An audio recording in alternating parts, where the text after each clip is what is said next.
Black market cannabis continues to thrive in California despite legalization. Let's dive into why. Anything happened on the way to cannabis legalization? Legal pot is still big business. Since the first states legalized recreational marijuana, half the country has moved to allow adults to buy regulated pot from authorized sources. In some states, that's been more theory than practice. In New York, which legalized marijuana in 2021, retail sales are dominated by ubiquitous illegal smoke shops, while the state struggles to license legitimate ones. Governor Kathy Hochul has called the transition a disaster and has pledged to crack down on the illegal sellers. In Maine, the congressional delegation last summer asked the Justice Department for help combating illegal cannabis produce, outnumbered the state's licensed operations, and are believed to be funded in part by Chinese investors. Not sure about that, but okay. In California, where voters approved recreational pot in 2016, state officials readily acknowledge the industry still operates mostly in the shadows. The black market is very pervasive, and it's definitely larger than the legal market, says Bill Jones, head of the enforcement for the state's Department of Cannabis Control. California is the biggest example of the unfulfilled promise of a legitimate cannabis market. Some entrepreneurs blame high taxes and startup costs for licensed producers and retailers. Other operators often have trouble getting access to capital, as the continued federal prohibition on the marijuana business makes it virtually impossible for them to tap into traditional financial services. And this article is hitting everything we've been talking about. Jones, however, focuses on what law enforcement did, or rather what it didn't do, in the first few years after the vote to allow a licensed weed industry.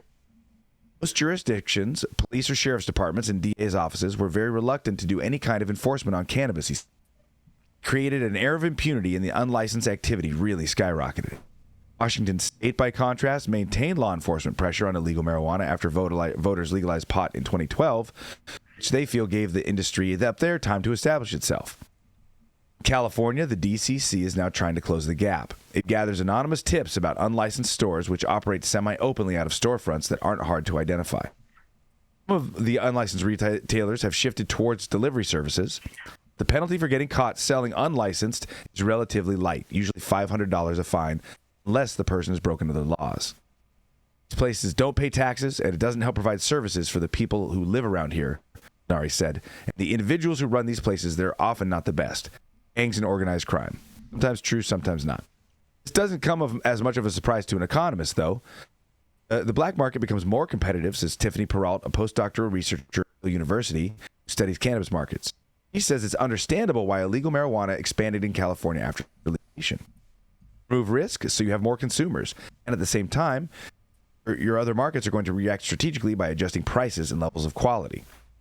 California, licensed competitors are really being hurt because only about 40% of local jurisdictions in California even permit cannabis stores because they allow both states and counties to opt out.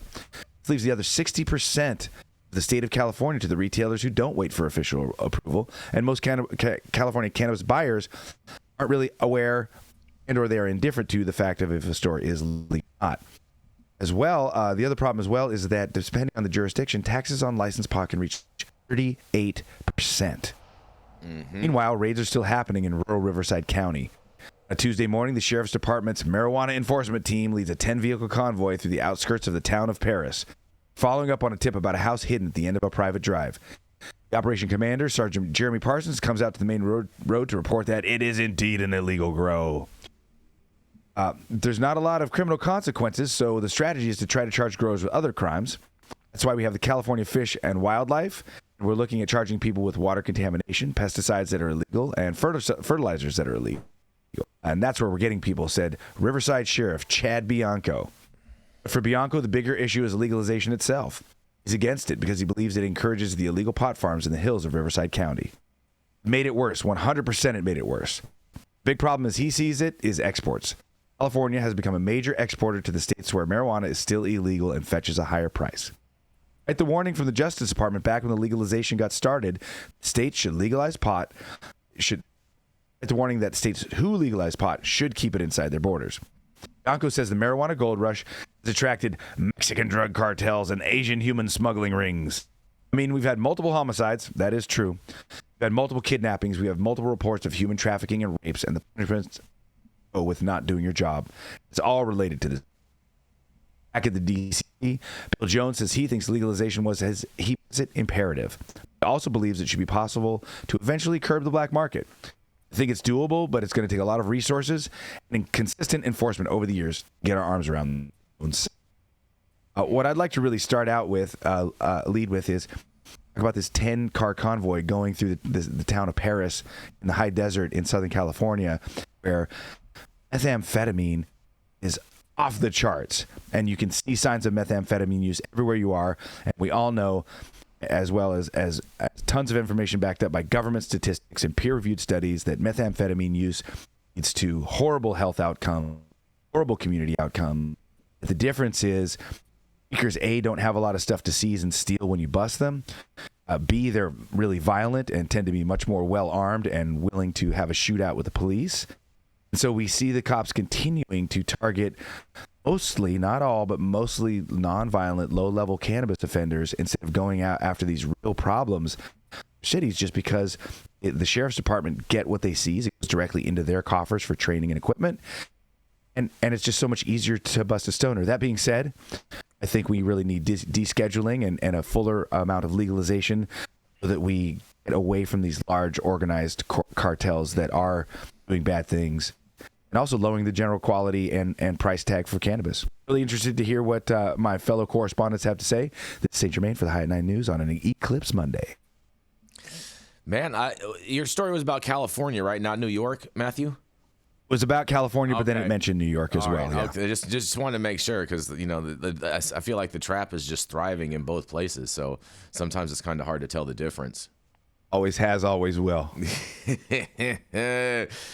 Man, the biggest thing is, it's so much easier to find high quality cannabis in New York and California outside of the legal market. Yeah. And the prices, I can get an ounce of the best, craziest living soil indoor grown weed for $200 for an ounce. I could pay more and get maybe some super hype strain. But that being said, for $200 an ounce, the best weed you could possibly smoke versus, after taxes, nearly $100 for an eighth.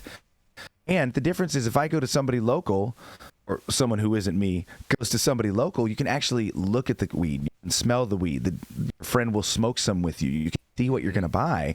As you go into these legal shops that stop deli style interactions, you have to look at a wall, and if you don't see something you already know, and this happens to me because I go into stores all the time as just my own personal kind of market investigations, you just see a bunch of jars, and now you have to start making $50 to $100 guesses based on a picture on a jar or a Mylar, and it's really a daunting process. Yeah, no, exactly. Then you I think there's a lot of ways we can make this easier. What do you think, Yarrow? Well, I'm so glad you asked. Oh boy. So, here we go. So, first of all, as you're reading this article, I'm having some deep-seated regret. I peaked too soon. My underregulated activities were a little. I was about like 15 years too soon, because it sounds like the risk has gone down, but the margin is still there. I'm ensconced in Northern California, where it's been very difficult for our cultivation-centric community to make a buck on either the legacy or the regulated side of this industry. But as I'm listening to this, I'm like, I really peaked too soon. Like, I should change my risk to reward ratio and get back into the game. The thing that comes up for me is regulated cannabis has been a cover for unregulated activity. And so I felt a little bad for the sheriff that was quoted, because it's been harder for them to enforce, in so much as now they have criminal versus civil consequences. And is this legal? Is it not legal? It used to be in the medical era, they would count your stems, count your square footage. And if they didn't want to enforce against you, your compliance with those 215 provisions, which also County, was good enough. And they're like, okay, great, you got the right recommendations, let's move on. Although typically your money went missing anyway. But the thing for me is, I think the most telling quote is at the very last sentence of this article. And this quote is from the guy who, at the beginning of the article, is identified as what do they identify him as? They identify him as the head of enforcement for the state's Department of Cannabis Control. So When we think about organizations, we think about organizational culture. We think about how those organizations think, they function, what their priorities are. So here's my major takeaway. Bill Jones, head of enforcement for the state's Department of Cannabis Control, sentence of the article. What does Bill have to say? I think it's doable, but it's going to take a lot of resources and consistent enforcement over years to get our arms around this. So let me tell you why Mr. Jones He's securing his budget a right there. public policy midget, okay? Mr. Jones, with all due respect, we know that you are setting the stage so that you can gobble up more money so that you can justify the size of your enforcement activities. And we have decades of historical data proving your statement is not going to produce the intended outcome.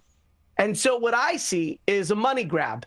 Prohibition 2.0 and the way in which the regulatory departments are thinking that they can enforce their way into getting rid of the illicit market, when most of us know that the way that you minimize the illicit market is to make regulated cannabis just as good, if not better, just as affordable, if not more affordable, and just as accessible. It's really only three things: quality, cost, and access.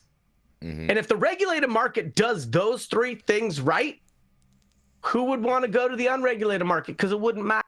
And if the regulated market can't do those three things right, in my not so humble opinion, but incredibly experienced opinion, there is no amount of enforcement that will get rid of the unregulated market.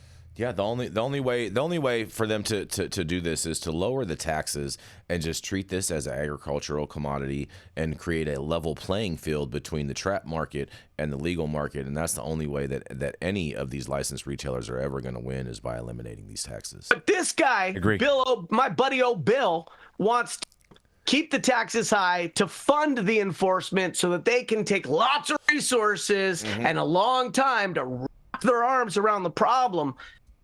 I mean, this reminds me of watching the child trip on the playground. Bill, we've seen this before. You're going to scrape your knees and your hands on this, and you're going to be scratching your head 3 or 4 years later, wondering why the problem has proliferated, not been mitigated. Fair enough. And on that, we're going to go to a commercial. We're going to be right back.